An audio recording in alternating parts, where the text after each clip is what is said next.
अस्सलाम वालेकुम, नमस्ते, सत श्री अकाल। कैसे हैं आप? उम्मीद करती हूँ ठीक होंगे, खुश होंगे। मैं हूँ हज़ीका अली और मेरे साथ हैं तारिक नियाज़ी। अस्सलाम वालेकुम, नमस्ते, सत श्री अकाल। उम्मीद करता हूँ ठीक होंगे, खुश होंगे। दोस्तों जहाँ रहें खुश रहें, माँ बाप का ख्याल करेंगे, फिर माँ बाप में तो सभी कुछ है।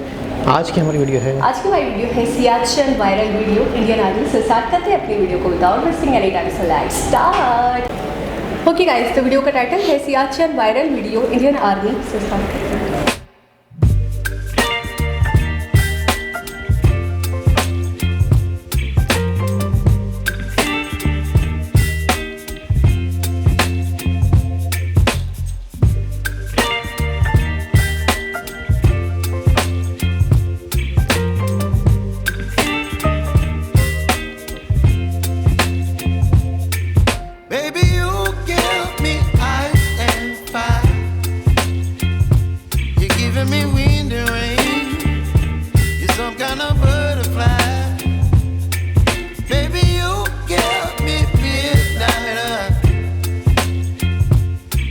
My appetite, don't leave me here high and dry. Oh, well, I don't wanna jinx it, baby, and twist myself at the spine. Don't wanna overthink it, baby, it's just twist your body and mine. Baby, you give me ice and fire. You're giving me wind and rain. You're some kind of butterfly. Baby, you give me midnight. You whip up my appetite. Don't leave me here high and dry. Oh, but I don't wanna jinx it, baby. Get ahead of my time. Oh, but I don't wanna miss you, baby. So I stand up and speak my mind. Oh.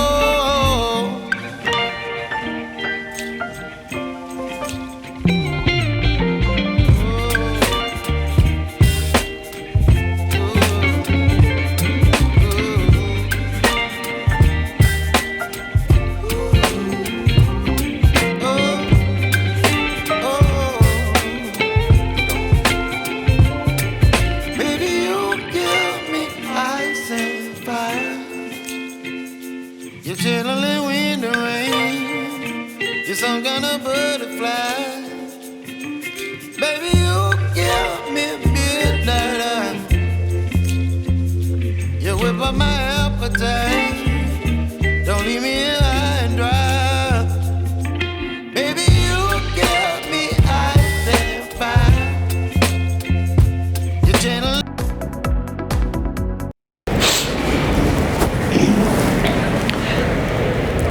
जी जनाब, इसमें कोई शक नहीं, कोई भी शक नहीं कि बहुत मुश्किल जगह, बहुत बहुत बहुत ज़्यादा मुश्किल महाज ये। यूँ समझ लें कि गोली, मैंने ये सुना था गोली से नहीं, वहाँ मौसम से मरते हैं लोग। यानी वहाँ पर जितने शहीद नहीं होते लोग गोलियों से, जंग की वजह से या किसी वजह से, मौसम वहाँ सामने दुश्मन नहीं है, वहाँ पे कुदरत, ये मौसम इतना बड़ा दुश्मन है।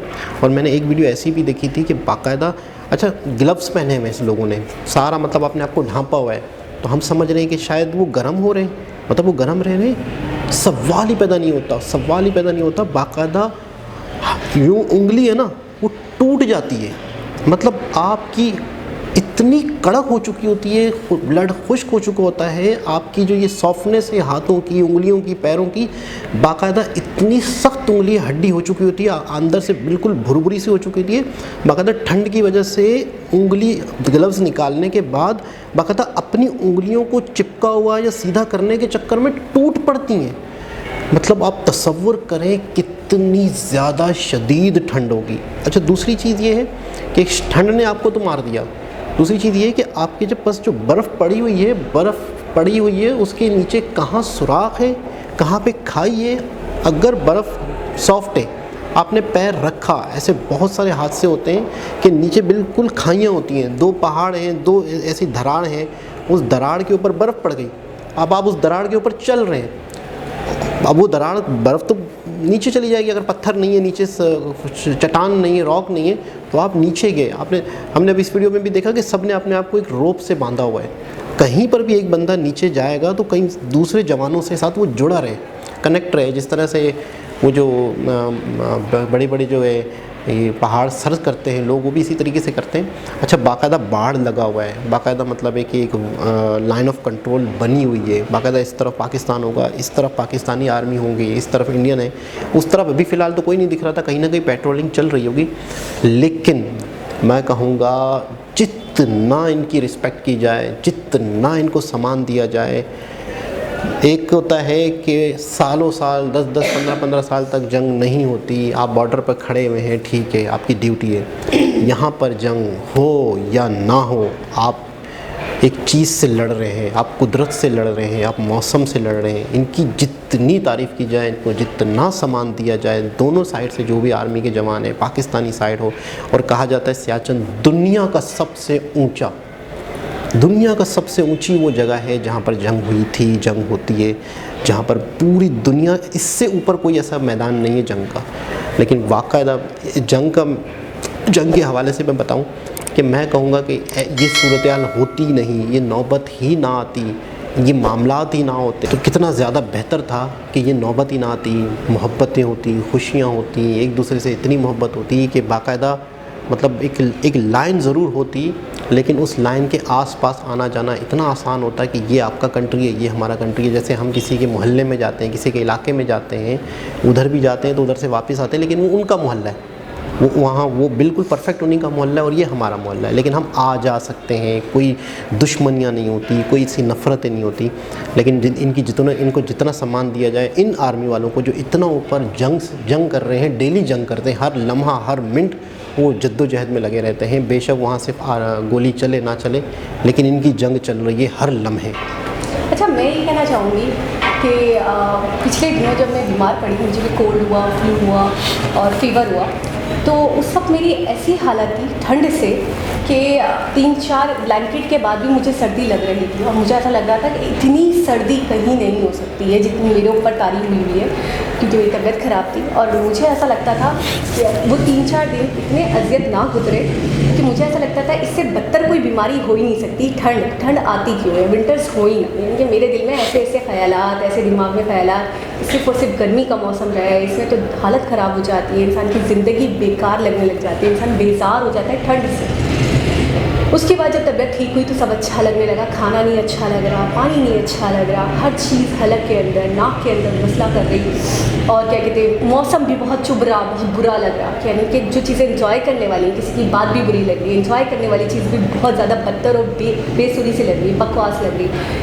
मैंने अभी जब इनकी सर्दी और इनका मौसम और ये बर्फ़ और ये माहौल देखा, तो मैं ये सोचती हूँ, वो तो मेरी तबीयत चलो ख़राब थी तो मुझे सर्दी लग रही थी, यहाँ तो इनको डेली रहना होता है। और एक और बात हम जवान के हवाले से ये सुनते हैं, और इसलिए हम उनको ज़्यादा रिस्पेक्ट और सम्मान देते हैं कि यार उनको हम कभी भी शहीद हो सकते हैं, उनकी जान का कुछ पता नहीं है, उनको हमेशा जान का नजराना पेश करना पड़ता है। जब भी जंग होती है, जब भी मसले मसाइल होते हैं, जब भी थोड़ी सी टेंशन या कॉन्फ्लिक्ट होता है 2 कंट्रीज़ के बीच में, जवान कहीं के भी हों, किसी भी कंट्री के हों, रिस्पेक्ट के काबिल है, तो उन्हें अपनी जान देनी होती है, वो शहीद होते हैं, और वो यही मतलब सर पे कफन बांध कर तो आते हैं, ये ड्यूटी करते हैं, तो इसलिए उनकी सम्मान, उनका रिस्पेक्ट, उनकी इज़्ज़त बनती है। लेकिन अभी जो मैंने माहौल देखा है ना, इस माहौल को देखने के बाद तो मुझे ऐसा लगता है यहाँ पे जो जवान हैं वो तो डेली मौत से जूझ रहे हैं, वो तो डेली मर रहे हैं और जी रहे हैं।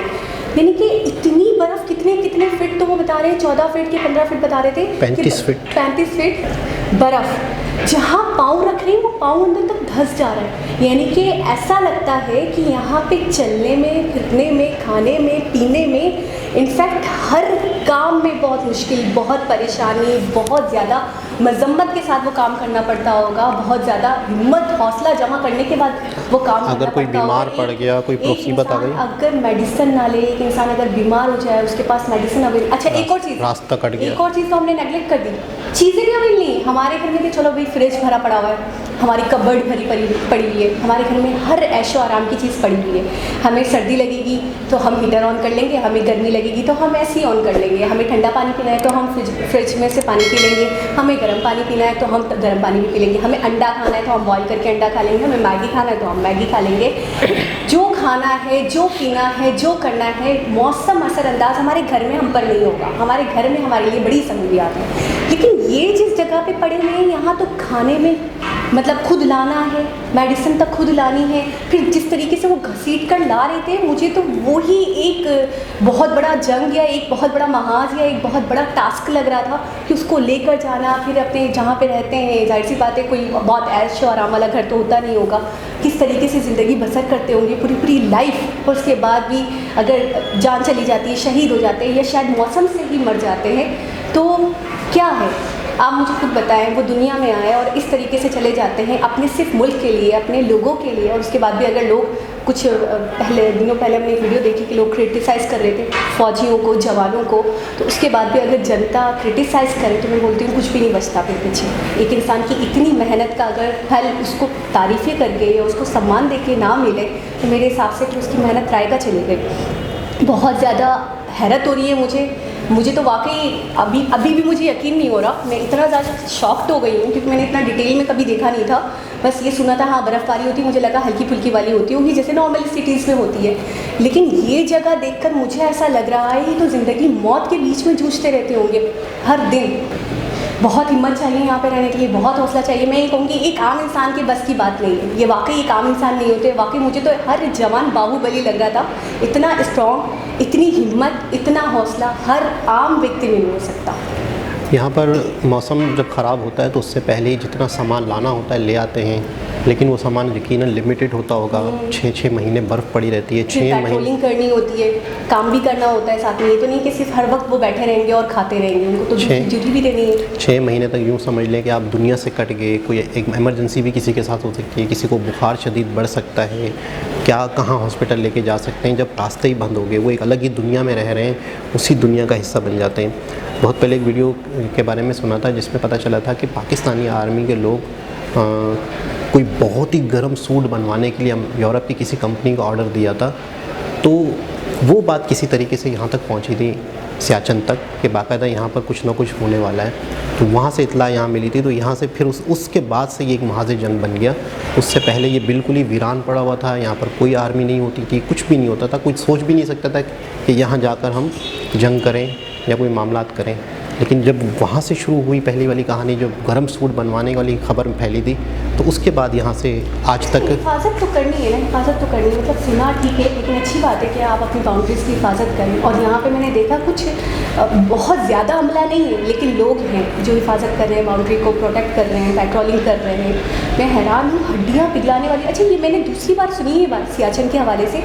इससे पहले मुझे याद आता है मोदी जी की एक स्पीच थी, उसके अंदर एक लड़की थी, वो शायद बात वगैरह कर रही थी, तो उसके अंदर भी मैंने सुना था कि यहाँ पे जो सर्दी होती है वो बहुत ज़्यादा हड्डियाँ पिघलाने वाली सर्दी होती है, यानी वो बर्दाश्त लायक है ही नहीं। -50 -97 शायद वो कह रहे थे, -50 कह रहे थे। मैं हैरान हूँ कि हमारे यहाँ तो अगर माइनस तो छोड़ दें, 20 हो जाए, 15 हो जाए, 10 हो जाए, तो हम लोगों से ऐसा होता है, लगता है बर्दाश्त ही नहीं हो रही, बस मरने वाले हम लोग। तो इसलिए यहाँ पे कैसे रहते हैं? इसलिए हमें चाहिए कि कम से कम जिस कंट्री की भी आर्मी हो उसकी रिस्पेक्ट करें। कम से कम किसकी रिस्पेक्ट करें? हर जगह हर इदारे में करप्शन होती है, मामलात होते हैं, लेकिन कम से कम उस जवान की रिस्पेक्ट करें, उस बंदे की रिस्पेक्ट करें जो सरहदों पे, बॉर्डर्स पे खड़े होकर आपकी हिफाजत कर रहे हैं। मैं एक और बात बोलूँगी, सिर्फ कंट्री वाले ना करें, दूसरे कंट्रीज़ वाले भी करें। ऐसा नहीं है कि सिर्फ वो कंट्रीज़ वाले करें। उनकी जो कुर्बानियाँ हैं, उनकी जो एक मैं कहूँगी ड्यूटी है, वो इतनी ज़्यादा काबिल तारीफ़ है कि मुझे लगता है हर कंट्री को दूसरे कंट्री के जवानों की रिस्पेक्ट करनी चाहिए। उनको जानवर नहीं समझना चाहिए। हमने शेर खान के हवाले से एक वीडियो देखी थी कि कारगिल के अंदर शहीद हुए थे, तो बाकायदा इंडियन आर्मी ने उसे रिस्पेक्ट दी थी, बाकायदा एक सम्मान दिया था और उन्हें मतलब मेडल दिलवाया था या कुछ इस तरह से था। लेकिन बाकायदा मतलब है कि उनके हवाले से लेटर लिखा गया कि आपके एक जवान है जो बहुत ही ज़्यादा बहादुरी से लड़े हैं, बहुत ही ज़्यादा उनका एक रिस्पेक्ट देना चाहते हैं हम उसे। तो यहाँ तो मैंने सुना था कि शायद एक्सेप्ट ही नहीं कर रहे थे कि इस नाम से नहीं, वो कोई शहीद नहीं मान रहे थे उनको, तो इन्होंने शहीद? कहा वो शहीद हुए हैं और क्या कहते हैं हम उनकी बॉडी को ले गए थे, फिर उन्होंने बॉडी भिजवाई बात पर। शेर खान के नाम से। हाँ। लेकिन बहुत मतलब खुशी हुई थी, बहुत अच्छा लगा था। ये इज़्ज़त होती है किसी भी जवान की, तो बहुत बहुत बहुत ज़्यादा, जितनी ज़्यादा इज़्ज़त रिस्पेक्ट करें आर्मी के जवानों की जो बॉर्डर पे खड़े हुए हैं तो कम है। दोबारा किसी और के हिसाब से मुलाकात होगी, जब तक के लिए अल्लाह हाफ़िज़।